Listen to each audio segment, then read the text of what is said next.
Hello guys, welcome back to our channel. അങ്ങനെ നമ്മുടെ ട്രിപ്പിലെ second day ആണ് കേട്ടോ. ഇത് നമ്മുടെ റൂമിലെ മോർണിംഗിലുള്ള വ്യൂ ആണ് കേട്ടോ. അങ്ങനെ പ്രകൃതി ഭംഗിയൊക്കെ ആസ്വദിച്ച് നേരെ നമ്മള് ഫുഡ് കഴിക്കാൻ പോയിട്ടുണ്ടായിരുന്നു. ഇന്നത്തെ ബ്രേക്ക്ഫാസ്റ്റ് എന്താന്ന് വെച്ചാല് പുട്ടും കടലയും ബ്രെഡും ബട്ടറും. അങ്ങനെ അതൊക്കെ നല്ല ഉഷാറായിട്ട് കഴിച്ച് പിന്നെയും അവര് ടർഫിലേക്ക് ഇറങ്ങി. ഇന്ന് ഫുട്ബോളും ക്രിക്കറ്റും ഒന്നും അല്ലാട്ടാ, ഇന്ന് ഷട്ടിലാണ് ട്ടോ കളിക്കുന്നത്. പിന്നെ ഇതാണ് നമ്മുടെ സ്വിമ്മിംഗ് പൂള്. പിന്നെ ഈ ഒരു പ്രോപ്പർട്ടീനെ പറ്റി ചോദിച്ചിട്ടുണ്ടായിരുന്നു. പക്കോയിഡ് കോട്ടേജസ് എന്നാണ് ഈ ഒരു പ്രോപ്പർട്ടീന്റെ നെയിം വന്നത്. ഫാമിലിയൊക്കെ ആയിട്ട് വന്ന് എൻജോയ് ചെയ്യാൻ പറ്റിയിട്ടുള്ള ഒരു ബെസ്റ്റ് ഓപ്ഷൻ തന്നെയാണ് കേട്ടോ. പലതരം ആക്ടിവിറ്റീസ് ഇവിടെ ഉണ്ട്. അങ്ങനെ ഫുഡ് കഴിച്ചതിന് നമ്മൾ നേരെ സ്വിമ്മിംഗ് പൂളിൽ ഇറങ്ങിയിട്ടുണ്ടായിരുന്നു. അങ്ങനെ അതൊക്കെ കഴിഞ്ഞ് വന്നപ്പോഴത്തേക്കും നമുക്ക് റൂമിൽ നിന്ന് ചെക്ക്ഔട്ട് ചെയ്യാനുള്ള ടൈം ആയിട്ടുണ്ടായിരുന്നു. പിന്നെ അവിടെ നിന്ന് നമ്മൾ കുറെ ഫോട്ടോസും വീഡിയോസും ഒക്കെ എടുത്ത് അവിടെ നിന്ന് നേരെ പരുന്തുംപാറക്ക് പോയി. അവിടുത്തെ വ്യൂ ആണ് ട്ടോ നിങ്ങളിപ്പോ കാണുന്നത്. നമ്മൾ അവിടെ എത്തിയപ്പോ 2 മണിയൊക്കെ ആയിട്ടുണ്ടായിരുന്നു. വെയിൽ ഉണ്ടായിരുന്നെങ്കിലും ചെറിയൊരു തണുത്ത കാറ്റുള്ളതുകൊണ്ട് ചൂട് വലിയ കാര്യത്തിന് അറിഞ്ഞില്ല കേട്ടോ. പിന്നെ അവിടെ കുറച്ചു നേരം സ്പെൻഡ് ചെയ്തിട്ട് നമ്മൾ അവിടെ നിന്ന് ഇറങ്ങി നേരെ പോയത് ഒരു മൂവി ഷൂട്ട് ചെയ്ത ഒരു പ്ലേസിലോട്ടാണ്. പോണ വഴി നമ്മൾ മയിലിനെയൊക്കെ കണ്ടിട്ടുണ്ടായിരുന്നു. അപ്പൊ ഈ ഒരു പ്ലേസ് അറിയണവരുണ്ടെങ്കിൽ കമന്റ് ചെയ്യണം കേട്ടോ. മഴയില്ലാത്തോണ്ട് തന്നെ അവിടെ വലിയ സെറ്റപ്പ് ഉണ്ടായിരുന്നില്ല. ഇവിടുത്തെ ഒരു ഭംഗി കിട്ടണമെങ്കിൽ മഴക്ക് തന്നെ വരണം. അപ്പൊ ഈ ഒരു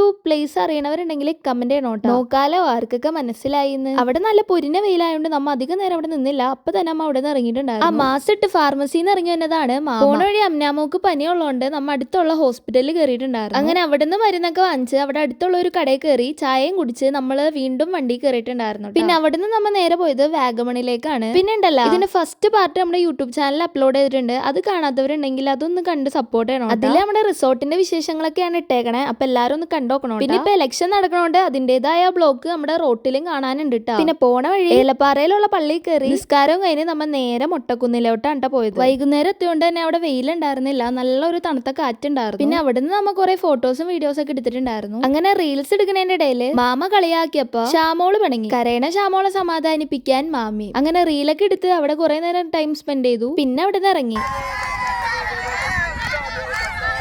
ആ കൈ പിടിച്ചു പോണ കപ്പിൾസ് ആണ് നമ്മുടെ മാമായും മാമി. അവരുടെ പുറകെ പാട്ടും പാടി കളിയാക്കി പോണ ഞങ്ങളും. അങ്ങനെ പിന്നെയും വണ്ടി പോണ വഴി പള്ളി കയറി നിസ്കാരവും കഴിഞ്ഞ് പിന്നെയും വണ്ടി കയറി പോണ വഴി കാർണിവലും കണ്ട് ഒരു ചർച്ചയ്ക്ക് ശേഷം ഫുഡ് കഴിക്കാൻ തീരുമാനിച്ചു. ഈ ചർച്ച എന്താന്ന് വെച്ചാല് ഫുഡ് എവിടെ നിന്ന് കഴിക്കും എന്നുള്ള ചർച്ച ആയിരുന്നു. കുറച്ചുപേര് പറയും ക്ലബ് ഷവായ, എന്നാൽ കുറച്ചുപേര് പറയും അൾറീം എന്ന്. അങ്ങനെ നേരെ ഞങ്ങൾ പോയത് ക്ലബ് ഷവായയിലോട്ടാണ് ട്ടോ. അവിടെ ചെന്നപ്പോഴാണെങ്കിൽ ആ നിന്ന് തിരിയാൻ പറ്റാത്ത തിരക്ക്. അവിടെ നിന്ന് നേരെ സെക്കൻഡ് ഓപ്ഷൻ ആയ അൾറീമിലോട്ട് ഞങ്ങൾ പോയി. അവിടെ നിന്ന് മന്തി കഴിച്ച് നമ്മ പിന്നെയും വണ്ടിയിലോട്ട്, അവിടെ നിന്ന് നേരെ വീട്ടിലോട്ടും. അതോടുകൂടി നമ്മുടെ ട്രിപ്പ് ഇവിടെ അവസാനിച്ചു. അപ്പൊ ഇങ്ങനെ സബ്സ്ക്രൈബ് ചെയ്താൽ നമുക്ക് അടുത്ത വീഡിയോയിൽ കാണാം ട്ടോ.